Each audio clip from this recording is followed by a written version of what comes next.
Fé, o ponto de partida de uma vida com Deus. Esta é a lição número 1 da classe de jovens do quarto trimestre de 2023. A prova da vossa fé. Vencendo a incredibilidade para uma vida bem-sucedida. Os hinos sugeridos são 186, 330 e 531. Nós, quando estamos num momento de fraqueza na fé, nós devemos pedir ao Senhor para nos aumentar a fé. É o Senhor que aumenta a nossa fé. Fique aqui comigo que eu vou te falar a respeito deste negócio. Eu vou te falar o que é que aumenta a sua fé. Também vou te dar a resposta da hora da revisão. Este trimestre vamos falar somente dela, da fé. Então nós devemos a cada dia mais ter a nossa fé firmada no Senhor. Introdução. Veremos questões importantes da apologética cristã na atualidade. A primeira lição será mais conceitual, pois estaremos construindo um alicerce para as demais questões. Nesta lição número 1, terá um apanhado geral do que é fé, ver os conceitos, observar. Mais uma vez vou te lembrar sobre a questão de o que é que faz aumentar a fé, para que nós venhamos assim ter uma melhor compreensão deste trimestre. A fé salvífica. Fé. Essas palavras têm uma grande importância no cristianismo. A igreja no primeiro século tratou da questão da fé com muito zelo, pois reconhecia a sua importância. A fé, ela é racional. Pode parecer estranho, mas é verdade. A fé, ela precisa de algo concreto para acontecer. Você só crê naquilo que você tem uma base concreta para crer. Vou te dar um exemplo bem prático. Imagina, por exemplo, que você está numa situação de perigo e talvez um incêndio. Você está num incêndio e você vai tomar uma decisão num prédio, por exemplo, você está pensando em pular lá de cima, porque se você pular, as suas chances de se salvar são pequenas, mas ainda existe. Veja que de repente acontece que aparece alguém do corpo de bombeiros e diz para você não pular. O que você faz imediatamente? Você não pula. Por que você não pula? Você não conhece aquele soldado do corpo de bombeiros, mas você não pula. Por que você não pula? Simples. Porque o seu raciocínio não deixa você pular. Por quê? Porque o seu raciocínio te leva a compreender que o corpo de bombeiro, aquele soldado do corpo de bombeiro, ele está ali justamente para salvar a sua vida. Ele está ali, então você sabe que ele foi treinado para aquilo ali. Ele sabe daquela situação. Então para nós crermos, nós precisamos ter um raciocínio lógico. Então quando você crê no Senhor Jesus, o seu raciocínio é lógico. Você tem firmeza naquele que você sabe que deu a vida por você. O Senhor Jesus, ele existiu. Temos dezenas de centenas de provas da sua existência. Então nós sabemos, reconhecemos que verdadeiramente, pelo nosso raciocínio, o nosso raciocínio nos leva a crer que verdadeiramente a fé, ela é de fato racional. Quando alguém diz, por exemplo, o cristão, a fé do cristão, ela é irracional. Não é verdade. A fé cristã, ela é racional. Confiança no testemunho que Deus dá. A fé em Jesus Cristo é necessária para obtermos a salvação e a vida eterna. A salvação é pela graça. Entretanto, é necessária a fé salvífica, que é um dom de Deus. A nossa fé, a nossa salvação vem através do Senhor, nosso Senhor Jesus Cristo. Mas você também precisa ter uma fé salvífica. Existe uma questão sobre fé que é um pouco complexa, mas de linhas gerais, para ficar bem simples, existe aquela fé que é para salvação. A pessoa crê no Senhor Jesus e será salvo tu e a tua casa. Então nós temos que crer no Senhor. João 3,16 diz que Deus amou o mundo de tal maneira que deu seu único filho para que todo aquele que nele crê não pereça, mas tenha vida eterna. Então nós temos que ter fé para a salvação. Entretanto, nem todas as pessoas têm fé para a salvação. Algumas pessoas têm fé para serem curadas, mas não têm fé salvífica, ou seja, uma fé para a salvação. Então algumas pessoas têm fé, acreditam que o Senhor Jesus é capaz de curar. Vou te dar, por exemplo, aquela referência de Lucas, né? Lá no livro de Lucas, fala sobre os 10 leprosos, deve ser lá Lucas 17. Fala sobre os 10 leprosos. Então você nota que dos 10, 9 aceitaram a cura, né? Receberam a cura, mas somente um voltou para dar glórias ao Senhor. Lucas capítulo 17, a partir do versículo 11. Esse que voltou, ele recebeu também, vamos dizer, a salvação, vamos assim dizer. Por quê? Porque ele reconheceu, ele deu graças ao Senhor, ele glorificou o nome do Senhor. Então há pessoas que têm aquela fé para a salvação e outros têm apenas para a cura. E há aquela fé que abrange tanto a salvação quanto a cura. A propósito, qual é a sua fé? Você tem uma fé salvífica? Você realmente crê que o Senhor Jesus morreu na cruz do Calvário para que você seja salvo? Você verdadeiramente crê que o Senhor Jesus levou na cruz todo o castigo que te traz a paz? Você crê verdadeiramente que o Senhor Jesus, ele é aquele que pode te curar de todas as enfermidades? Você verdadeiramente crê que o Senhor pode todas as coisas?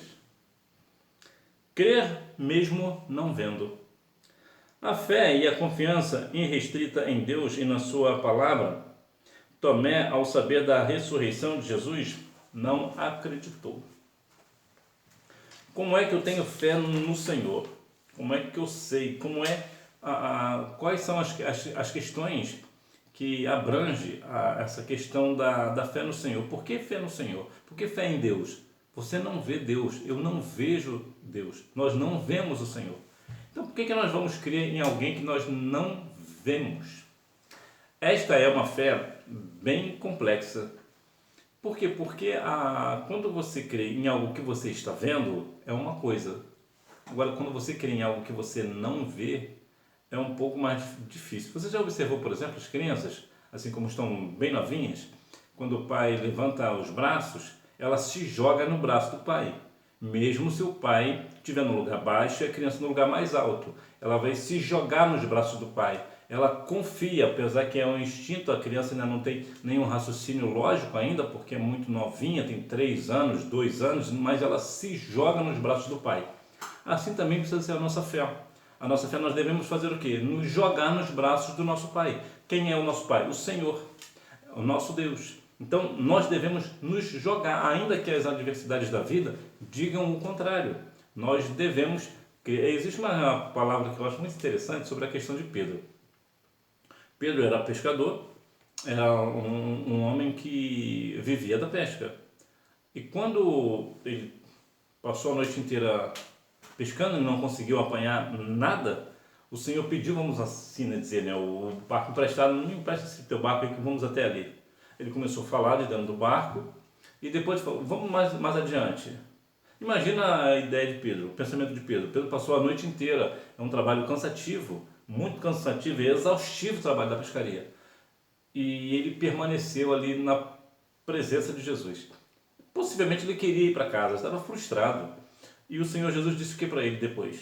Lança as vossas redes. E a Bíblia diz que veio tantos peixes que quase o barco ia a pique, ou seja, quase afundava de tanto peixe que veio. O que é isso? Pedro creu somente na palavra. O que ele disse para Jesus? Senhor, pescamos durante toda a noite e nada apanhamos, mas mediante a sua palavra lançaremos as redes. Ou seja, ele creu na palavra, ele creu naquilo que ele não via. É certo que ele estava vendo Jesus ali, mas como é que ele vai crer? Então, vamos lançar a rede para quê? O que Jesus entende de pescaria? Jesus não entende nada de pescaria. Jesus não era pescador, muito pelo contrário, Jesus era carpinteiro. Mas você vê aqui, eu digo que Jesus não entendia de pescaria na questão humana, na questão divina, claro. Tanto que quando Pedro lançou as redes, apanharam muitos peixes. Então nós temos que crer assim, no invisível. Quando o Senhor fala, nós devemos crer. A fé e a vida. Fé e milagre. É preciso pregar o Evangelho mostrando que Jesus ainda realiza milagres, mas o seu maior feito em nosso favor foi e é a sua morte vicária. O Evangelho é a única religião que fala sobre milagres, verdadeiramente, milagres profundos. E é interessante vermos, presenciarmos um milagre, algo espantoso, algo extraordinário, ver um morto ressuscitar, por exemplo, uma pessoa que você sabe que é cega e o Senhor, numa oração, restaurar a visão de uma pessoa que nasceu cega. Olha que coisa extraordinária. Isso edifica as nossas vidas, né, na igreja, na sede da igreja onde eu congrego. Em 1997, uma jovem entrou lá cadeirante e saiu com a cadeira nas costas, né? Ela saiu andando, né? Mediante a oração, o Senhor moveu ali e fez o milagre de fazer aquela jovem levantar da cadeira de rodas. Entretanto, nenhum milagre é maior do que a nossa salvação. Portanto, sim, você já presenciou um milagre. Quando você aceitou a Cristo como Salvador, você foi um milagre, o maior milagre de todos. Quando você vê alguém aceitando a Cristo como Salvador, é o maior milagre de todos. E nós devemos compreender e continuar pregando sobre isso, sobre o Evangelho e principalmente sobre a questão da salvação, que a salvação é o maior milagre de todos. Andar com fé. O crente que experimentou o milagre do novo nascimento não está mais debaixo do jugo do pecado e não anda mais segundo aquilo que ele pode ver com os seus olhos naturais. Crer naquilo que é natural, aquilo que nós estamos vendo, não é fácil. Mas quando a pessoa nasce de novo, tem um novo nascimento, crê verdadeiramente no Senhor Jesus, a vida dele é completamente transformada. Agora ele vive somente pela fé. A Bíblia diz que o justo viverá da fé. Então, que sem fé é impossível agradar a Deus. Então, muitas vezes as pessoas têm um pensamento errado que agradando a Deus, para agradar a Deus precisa fazer templos muito grandes, bonitos, entre tantas coisas, e festas e tudo mais. É claro que não é uma questão perdida, não é uma questão perdida ter um bom templo, ter uma boa igreja, né? Um templo com ar-condicionado, por exemplo, e entre tantas outras coisas, não é ruim. Mas o mais importante é a questão do novo nascimento. A pessoa que verdadeiramente vive da fé, vive verdadeiramente com os olhos espirituais. A pessoa crê verdadeiramente que o Senhor tirou todo o jugo do pecado. Então, a pessoa que teve um novo nascimento, então ela não vive pecando mais. Agora, ela crê naquilo que ela não vê. E isso sim é a essência do Evangelho, andar de fé em fé. A fé e a volta de Jesus. A esperança da salvação eterna, de habitar junto a Deus no céu, é resultado de uma fé genuína em Jesus e nas Escrituras Sagradas.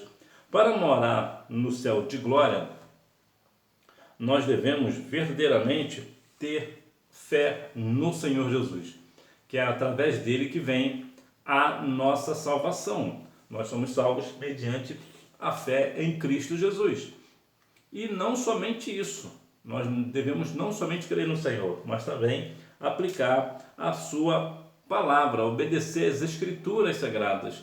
Nós devemos a cada dia mais ter comprometimento com a palavra do Senhor Jesus, meditar nela de dia e de noite. Para quê? Porque certamente um dia Jesus virá buscar a sua igreja. E para eu morar nas mansões celestiais, estar juntamente no arrebatamento, eu preciso crer no Senhor Jesus, que Ele morreu na cruz para me salvar, e também eu preciso continuar aplicando a sua palavra em minha vida. Eu preciso ser obediente à sua palavra.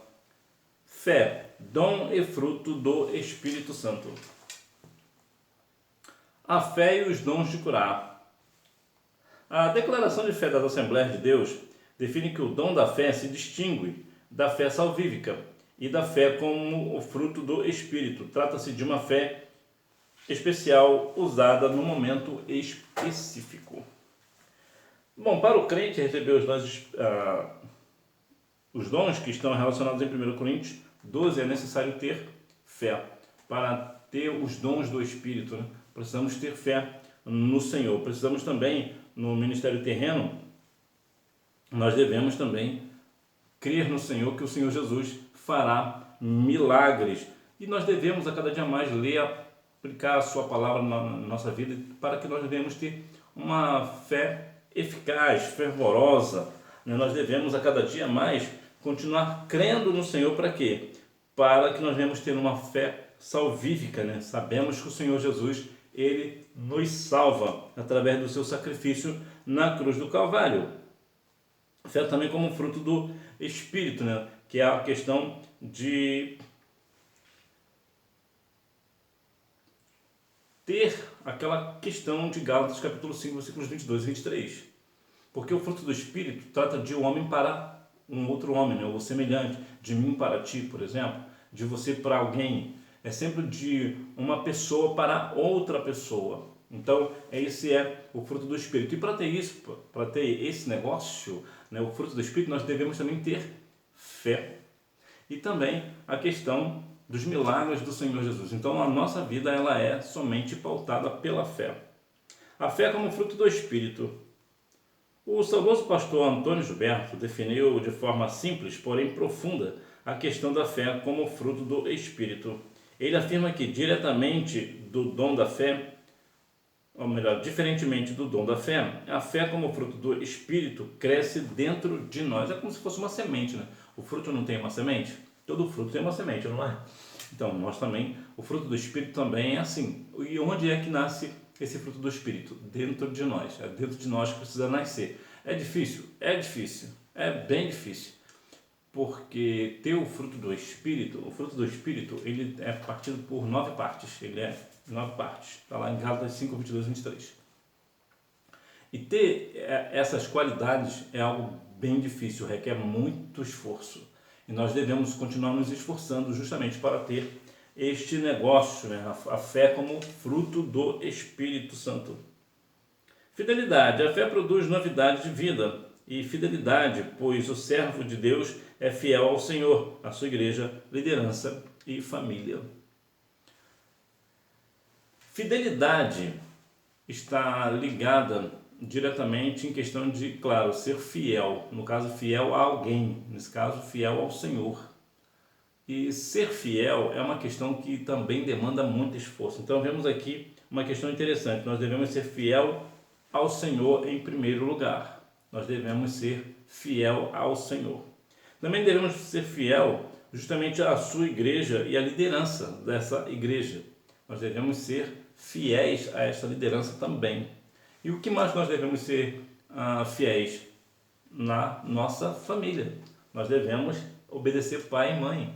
Nós devemos sempre respeitar a liderança de modo geral. Claro, mais uma vez, essa liderança, né, principalmente na igreja aqui, a família às vezes pode não ser cristã, mas a família, mas a parte da igreja, né, a liderança da igreja, ela precisa ser pautada na palavra. Se a liderança não está pautada na palavra, então você, como salvo do Senhor, você não precisa estar debaixo dessa liderança. Você não precisa obedecer essa liderança, uma vez que essa liderança não está pautada na palavra. Então nós devemos fazer o quê? Ter fidelidade ao Senhor, à sua igreja, à liderança dessa igreja e também, claro, à nossa família. Até porque a Bíblia diz que aquele que não cuida da família é pior do que o infiel e negou a fé, né? Conclusão. Diante das situações adversas, tendemos a esfriar na fé, mas nesses momentos precisamos nos voltar para o Senhor. Talvez você esteja enfrentando um tempo difícil, mas peça que o Pai revigore a sua esperança em suas promessas. A fé, ela, um momento ou outro, a pessoa ficará abalada na fé. E por que ela fica? Por inúmeras situações. Muitas situações, questões de emprego, por exemplo, né? Desemprego, situação financeira, matrimônio, tantas outras lideranças de igreja, tantas outras coisas, tem tantas coisas, uma frustração, né? Algo que alguém estava querendo muito e viu que não foi daquela vez, né? Se esforçou muito, se preparou durante anos e anos e não funcionou. Então, muitas coisas faz o quê? Que nós venhamos nos esfriar na fé. E eu te perguntei lá no início se o Senhor, ele aumenta a nossa fé. Nós vemos casos, por exemplo, lá em Lucas 17:5, né? fala sobre a questão de que o Senhor aumenta-nos a nossa fé. Jesus repreendeu falando o quê? Se tiverdes fé. Olha, se eles ali pediram o aumento da fé para o Senhor, que é aquele que pode fazer, né, todas as coisas, e esse repreendeu, disse, se tiverdes. Por quê? Porque a fé não é o Senhor que aumenta em nós, somos nós que fazemos ela aumentar. Somos nós. Como é que isso é possível? Como é que eu faço a fé aumentar dentro de mim? Como é que eu cresço na fé? Aos Romanos capítulo 10, versículo 17, de sorte que a fé vem pelo ouvir e o ouvir pela palavra. Então o Senhor Jesus, ele não aumenta a nossa fé. Nós temos uma medida de fé, o Senhor distribuiu a medida de fé para todos. Mas à medida que você crê na palavra, você ouve a palavra, você medita na palavra, a sua fé vai aumentando mediante a palavra, o ouvir a palavra.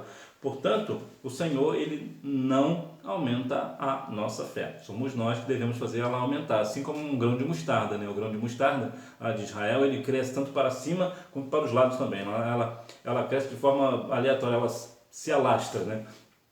E essa também precisa ser a nossa fé. Nossa fé precisa ser alastrada, ela precisa ser aumentada. E como é que eu faço para a minha fé aumentar? Lendo a palavra, meditando na palavra, ouvindo a palavra. É isso que vai fazer a minha fé no Senhor aumentar. Hora da revisão. Número 1. Ora, a fé é o firme fundamento das coisas que se esperam e a prova das coisas que se não veem. Aos Hebreus 11:1. Número 2, a fé em Jesus Cristo. Número 3, o Espírito Santo. Número 4, levar as pessoas a crerem que Jesus era o Cristo. Número 5, o dom da fé se distingue da fé salvífica e da fé como fruto do Espírito. Trata-se de uma fé especial usada no momento específico. E que nós venhamos a cada dia mais crescer de fé em fé, sabendo que a fé é o ponto de partida de uma vida com Deus. A forma de você ter uma vida com Deus, lembra, a única forma de você agradar ao Senhor é o quê? Tendo fé. É pela fé que nós agradamos ao Senhor. Sem fé é impossível agradar a Deus, por mais que as pessoas façam qualquer coisa, mas sem fé é impossível agradar a Deus. Que Deus continue abençoando a sua vida e você me vê na próxima aula, se Deus quiser. Tchau!